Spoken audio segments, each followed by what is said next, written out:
Assalamualaikum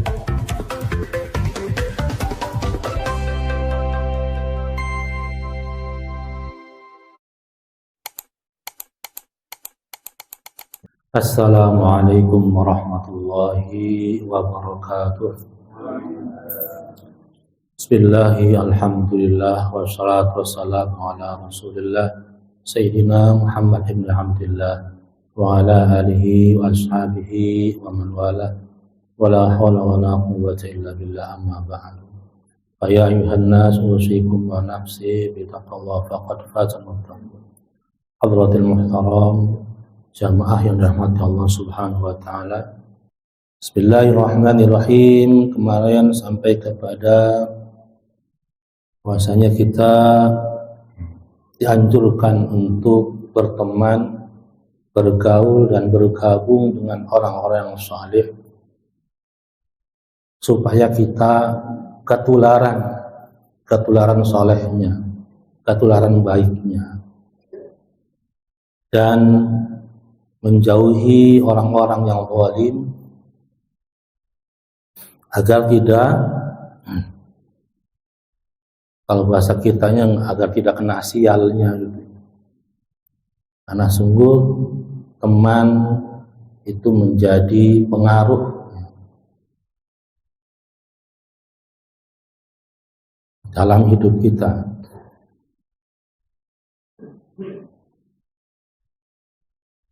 Kalau kita ingin jadi orang baik, kita bergabung dengan orang-orang yang baik. Bukan karena diri kita baik, cuman supaya ke bawah jadi baik. Wa 'alaika bi ta'limil jahilina wa irsyadid dhallin wa tadhkiril ghafilin. Wa 'alaika, dan hendaklah kalian bi ta'limil jahilina, mengajarkan orang-orang yang tidak tahu, memberikan pelajaran, mendidik, mengajar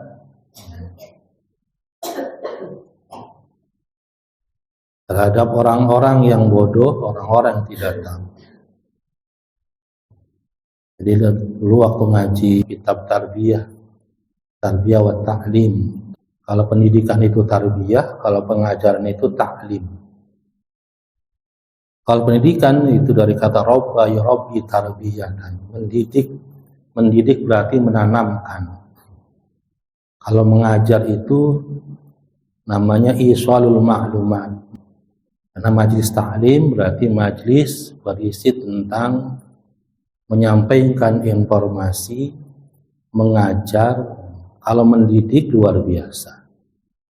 Mendidik itu seperti orang yang menanam. Pendidikan matematik, maka gurunya itu mendidik, menanam nilai-nilai matematik ke dalam jiwa anak-anak didik. Kalau hanya mengajar matematik, menyampaikan rumus-rumus matematika saja. Jadi kalau mendidik, bagaimana supaya nilai-nilai matematik itu tertanam dalam jiwa anak-anak. Maka lebih tinggi dari tarbiyah atau pendidikan daripada pengajaran. Dan kita dianjurkan menyampaikan informasi kepada orang-orang yang tidak tahu. Wa 'alaika bi ta'limil jahilina, dan hendaklah kamu bi ta'limil jahilina, mengajar orang-orang yang bodoh. Mengajar, menyampaikan informasi kepada orang-orang yang tidak tahu. Al-jahil, orang bodoh itu orang yang tidak tahu. Supaya tahu. Wa irsyadid dhallina, dan memberi petunjuk orang-orang yang tersesat. Orang yang salah, berbuat salah bukan berarti dia salah, tetapi barangkali dia tidak tahu. Orang yang tersesat biasanya tidak tahu jalannya. Maka pertama adalah kita memberi informasi kepada orang yang tidak tahu dan menunjukkan pada orang-orang yang tersesat. wa tadhkiril ghafilina, dan memberikan peringatan, mengingatkan pada orang-orang yang lalai. Yang pertama mengajar, memberi informasi, mengajar kepada orang-orang yang bodoh. Setelah itu kemudian kita memberi petunjuk pada orang yang tersesat. Yang ketiganya adalah mengingatkan orang-orang yang lupa, yang lalai. Sudah tahu barangkali karena lupa, lalai, kita dianjurkan untuk mengingatkannya. Wahdhar an tad'a dzalika qailan innama yu'allimu wa yudzakiru man ya'malu bi'ilmihi wa ana lastu kadzalika aw anni lastu bi ahlin lil irsyadi li'annahu min akhlaqil akabira. Wa hadza kulluhu talbisun minasyaitan. Wahdhar, dan hati-hati, jangan sampai engkau meninggalkan zalika, mengkonon-mengkonon, maksudnya tadi taklim, memberikan pengajaran kepada orang yang tidak tahu, memberi petunjuk orang yang tersesat dan mengingatkan orang yang lalai. Engkau tinggalkan itu qailan, sambil berkata, innama yu'allimu wa yudzakiru man ya'malu bi'ilmihi wa ana lastu kadzalika. Jangan sampai meninggalkan tersebut sambil mengatakan bahwasanya yang mengajar dan yang memberikan peringatan itu adalah bagi orang-orang yang punya ilmu. Wa ana lastu kadzalika, sementara saya bukan termasuk hal seperti itu. Aw ani aslastu bi ahlin lil irsyadi, atau sesungguhnya saya bukan orang yang ahli dalam memberikan petunjuk. Li'annahu min akhlaqil akabir, karena sungguhnya yang mengajar, yang memberikan peringatan, yang memberikan petunjuk dan mengingatkan orang lalai adalah sifat orang-orang pembesar, ulama-ulama besar. Wa hadza kulluhu talbisun minasyaitan, dan itu semua, perkataan itu adalah merupakan talbis syaitan, bisikan syaitan, supaya orang tidak mau berbagi ilmunya. Padahal Rasulullah bersabda, balighu anni walau ayat, sampaikan sesuatu dari anni walau ayat, walaupun satu ayat. Menjadi kewajiban kita untuk memberi informasi, mengajar pada siapa yang tidak tahu. Jangan sampai muncul kita meninggalkan itu karena ada perkataan bisikan, itu kan bagiannya para ulama, bagiannya orang-orang alim, saya nggak punya ilmu. Itu merupakan bisikan dari setan. Seberapapun ilmu yang kita miliki, sampaikan agar bermanfaat dan menjadi pahala untuk kita.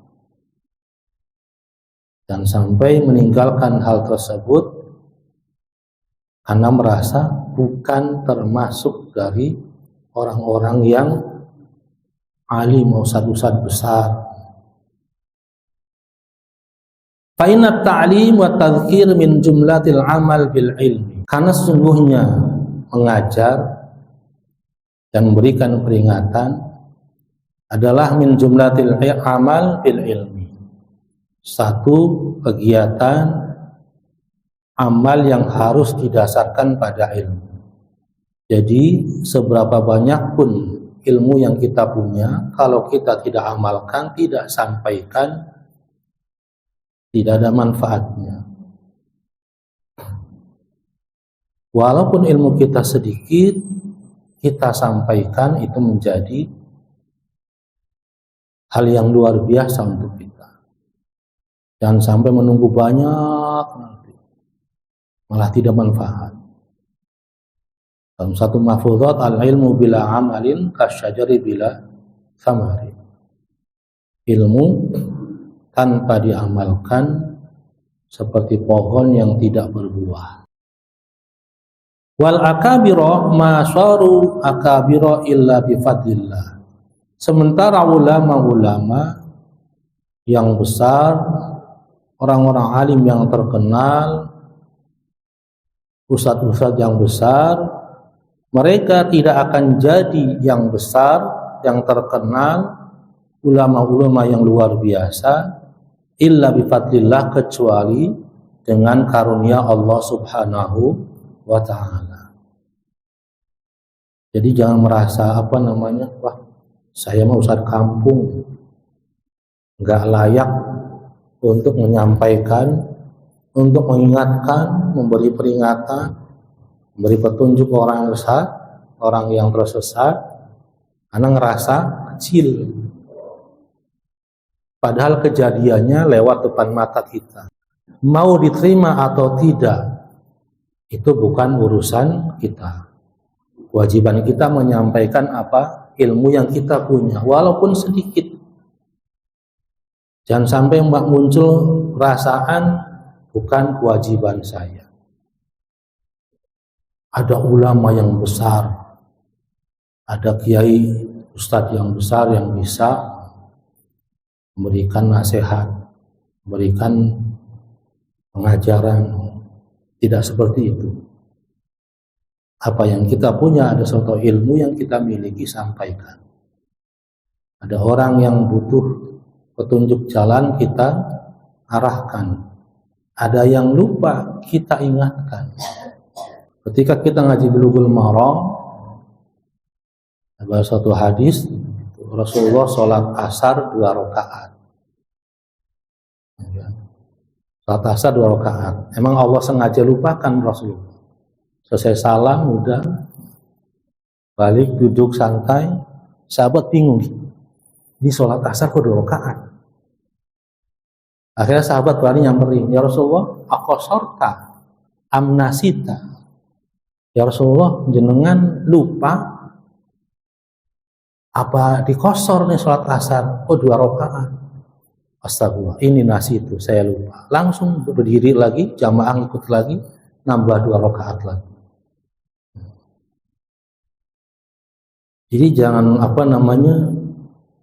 ada ustadz besar lupa, jamaah di belakangnya minder untuk ngingetin. Wah nanti dimarahin, wah nanti. Ini menjadi kewajiban kita untuk mengingatkan yang lupa, mengingatkan yang lalai. Wal amalu bi ta'atihi wa irsyadihim ibadallahi ila sabilillah.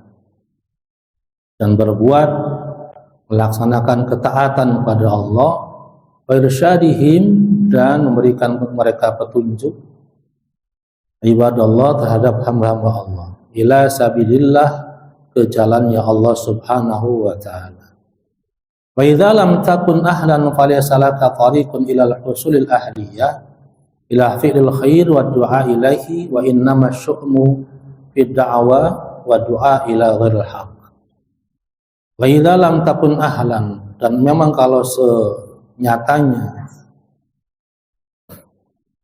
kamu bukan termasuk yang pandai dalam menyampaikan, falaysa laka tariqun ila husulil ahliyah, maka sudah tidak ada jalan lagi, maka hanya bisa mengajak kepada ila fi'lil khair, mengajak pada perbuatan yang baik, wa du'a ilaihi, dan berdoa untuk kebaikan orang-orang yang lain. Wa inna masyu'mu fid da'wa wa du'a ila ghil haq. Akan tetapi menjadi sebuah celaka, sudah tidak bisa menyampaikan, mengajarkan, malah mengajak kepada hal-hal yang bukan bukan kebenaran yang disampaikan, mengajak kepada kesesatan. Karena memang mengajar itu seni, gitu ya. Mengajar itu seni, menyampaikan informasi supaya anak itu tahu dan paham, itu ada metodenya. Dan tidak semua orang, baik profesor atau secerdas apapun, Allah karuniakan kemampuan untuk menyampaikan. Dalam ilmu pendidikan itu at-thariqatu ahammu minal madah. Metode mengajar itu lebih penting daripada materi yang akan disampaikan. Materinya luar biasa bagus, tapi metode mengajarnya tidak punya metodenya, maka nggak bisa disampaikan dengan bagus. Makanya at-thariqatu ahammu minal madah. Metode mengajar itu lebih penting daripada materinya. Wal mudarrisu ahammu minal madah. Dan guru itu lebih penting daripada materi. Materi pengajarannya. Praktek mengajar nahwu itu di antara metodenya menggunakan pulpen atau spidol berwarna. Contoh mengajarkan mubtada khobar. Tulisan ininya hitam. Al-masjidu kabirun. Itu mubtada khobar. Tulisannya hitam. Harokatnya hitam. Akan tetapi ketika titik poin yang akan diajarkan dirubah warnanya jadi biru. Al-masjidu domahnya biru. Kabirun domahnya biru. Al-masjidu kabirun. Al-baitu jamilun. Sehingga anak fokus kok kenapa itu warna biru sendiri. Ternyata menerangkan apa itu mubtada. Mubtada itu isim yang berada di awal jumlah, di awal kalimat. Itu namanya mubtada. Apa ciri-cirinya? Itu warnanya biru. Sehingga langsung meresap. Kemudian diajarkan bagaimana ketika ngajar bahasa Arab itu. Di antara peraturan ngajar bahasa Arab adalah tidak boleh menerjemahkan apa yang disampaikan. Umpama kita mengajarkan kalimat kitabun, itu nggak boleh diterjemahkan. Kitabun adalah buku, nggak boleh. Kenapa nggak boleh? Nanti dia akan berusaha menghafal dua, bukan satu. Menghafal kitabun itu satu bahasa Arab, bukunya itu dua. Lalu bagaimana kata Ustaz saya kalau ngajar bahasa Arab ya menyampaikan kosakatanya, datangkan bendanya. Kalau nggak bisa bendanya, gambarnya. Kitabun, bawa kitabnya, hadza kitabun. Oh kitab. Terus teriak-teriak, ngajarnya teriak-teriak. Supaya tertanya. Dajajatun. Jangan diterjemahkan. Dajajatun ayamnya. Bawa ayamnya. Hadi dajajatun. Dan ternyata memang tidak termasuk orang yang ahli dalam menyampaikan informasi. Makanya sudah cukup mengajak orang berbuat baik saja dan mendoakan.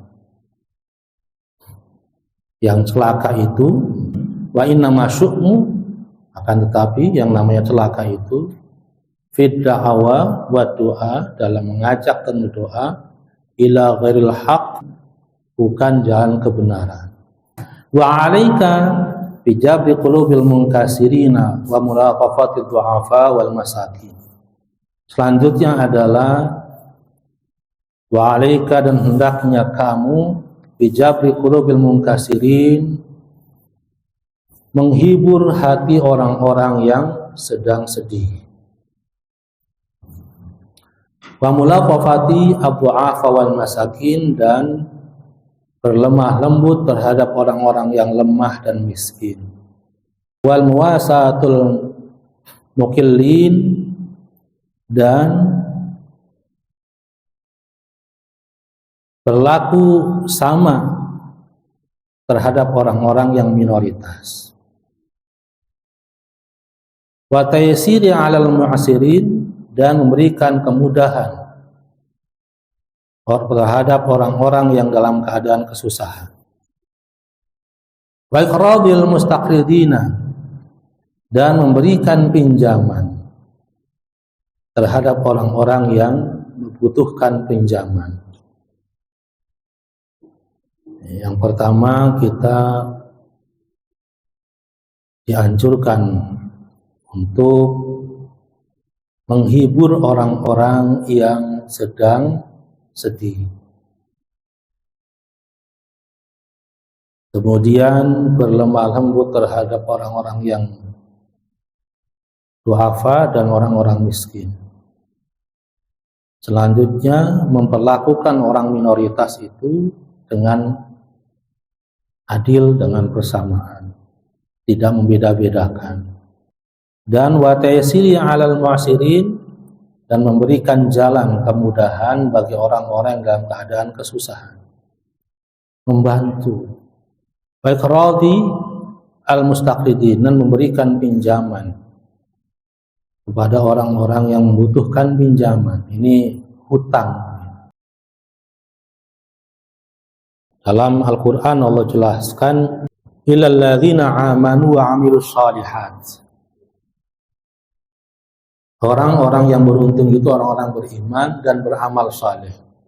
Beramal saleh itu apa? Semua amal ibadah yang kita lakukan pada Allah lillahi ta'ala berpotensi baik di mata Allah dan di mata manusia, itu namanya amal saleh. Dalam Al-Quran Allah berfirman, wa ma yuqridullaha qardan hasanan fayudha'ifa lahu adhafan katsira. Wa man yuqridullah, dan siapa orangnya yang memberikan pinjaman pada Allah, Allah ngutang sama kita. Kalimatnya seperti itu. Qardan hasanan, dengan pinjaman, dengan hutang yang baik, fayudha'ifa lahu adhafan katsira, maka Allah akan lipat gandakan. Jadi kalau urusannya harta yang Allah berikan kepada kita, kemudian kita sedekahkan, kita berikan pinjaman ke orang lain, namanya Allah minjam sama kita. Tapi kalau amal ibadah yang tidak ada kaitannya dengan harta, maka namanya amal saleh. Sholat, ngaji, puasa, itu amal saleh. Tapi kalau kita bersedekah, kemudian zakat, kemudian membantu orang lain, meminjami utang orang lain, maka itu namanya Allah minjam sama kita. Maka kata Allah, fayuqridullaha qardan hasana fayudha'ifahu lahu adhafan katsira. Maka Allah akan bayar dengan berkali-kali lipat. Wa fil hadis anna thawabal qardi yazidu ala thawabis shadaqah bi thamaniyati ad'afin wa dzalika anna al-qarda la ya'khudhu illa muhtaj. Dan dalam hadis Rasulullah bahwasanya pahala orang yang memberi utang, menghutangi orang, pahalanya adalah yazidu ala thawabis shadaqah. Itu pahalanya bertambah dibanding pahala sedekah. Berapa tambahannya? Bisa niat al-afin, dengan di sini 80 kali atau 70 kali lipat pahalanya dibanding pahala sedekah. Kita memberi pinjaman kepada orang, mengutangi orang, pahala kita adalah lebih banyak daripada pahala sedekah. Kalau pahala sedekah katakan 700 kali lipat. Kita ngutangin orang, pahalanya 70 kali dari 700 kali lipat tadi. Lebih banyak lagi. Kenapa alasannya begitu? Sampai begitu banyaknya. Wadzalika innal qarada la ya'khudhuhu illal muhtaj. Sebabnya adalah bahwasanya orang yang ngutang itu la ya'khudhuhu illal muhtaj, tidak akan berhutang kecuali dalam keadaan sangat butuh. Kalau sedekah kita ngasih ala kadarnya. Orangnya mau butuh mau enggak ada. Tapi orang hutang itu luar biasa. Ada dua Apa Pak? Dua resiko yang dia harus hadapi. Resiko pertama dia butuh, sangat butuh sekali. Yang kedua malu. Ketika dia ngutang, kalau dapat ya alhamdulillah, kalau nggak dapat luar biasa malu. Makanya tidak diberikan pahala kecuali Allah lipat gandakan orang berikan utang tadi. Karena orang tersebut butuh sekali. Atau pahalanya adalah 70 kali lipat pahala sedekah. Kapan itu? Pahalanya itu tiap hari terus dihitung sama Allah 70 kali lipat sampai orang yang punya hutang tadi bayar.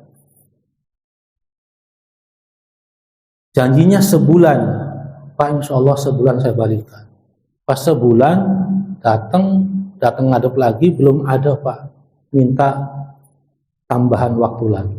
Maka selama si orang tadi belum bayar, Allah kali lipatkan seharinya 70 kali lipat pahala sedekah. Terus sampai akhirnya orang itu, Pak, saya nggak sanggup bayar, gimana Pak? Ya sudah, saya sedekahkan. Tapi sudah berhenti. Wa 'alaika bi ta'ziyati man nazalat bihi musibatun. Wa qala alaihi salam, man 'aza musaban ay sabarahu kana lahu mithlu ajrihi. Gampang pisan, Pak. Wa 'alaika, dan hendaknya kamu bi ta'ziyati man nazalat bihi musibatun. Hendaknya kalian menghibur orang yang tertimpa musibah. Ta'ziyah itu artinya menghibur. Wa qala alaihi salam, Rasulullah SAW bersabda, man aza musaban ay sabarahu kana lahu mithlu ajrihi. Siapa orangnya yang menghibur orang yang kena musibah, ay sabarahu, yakni menganjurkan sabar atasnya, kana lahu, maka baginya mithlu ajrihi, sama seperti pahala orang yang kena musibah tadi. Kita dianjurkan untuk bertakziah, menghibur, sabar Pak, yang sabar Bu ya, maka kita mendapatkan pahala sebagaimana orang yang kena musibah tadi pahalanya. Zaman Khalifah Umar bin Khattab, ibu dengan anaknya ketika ingat suaminya meninggal, dia nangis, kemudian setahun sekali haul bahasanya, dibotak Pak, dicukur rambutnya untuk mengenang kesedihan meninggalnya suaminya. Sampai akhirnya turunlah hidayah sama Allah, ini bener nggak saya begitu? Akhirnya dua orang anak ibu sama anaknya itu menghadap Siti Aisyah, ya Ummul Mukminin, bener nggak apa yang saya lakukan? Saya cukur rambut saya, botaki anak saya sendiri sebagai ungkapan sedih atas meninggalnya suami saya yang tercinta. Kemudian Siti Aisyah bilang, ya ibu, siapakah laki-laki suami yang lebih baik daripada Rasulullah? Mana yang lebih baik, suami ibu atau Rasulullah suami saya? Tentu Rasulullah. Ibu lihat saya bagaimana? Membotaki kepala saya kah? Enggak. Biasa aja. Kita tinggalkan itu. Wallahu a'lam bishawab. Mari kita sama-sama akhiri dengan membaca tafsir majelis. Subhanakallahumma bihamdika asyhadu an la ilaha illa anta astaghfiruka wa atubu ilaik. Wassalamualaikum warahmatullahi wabarakatuh.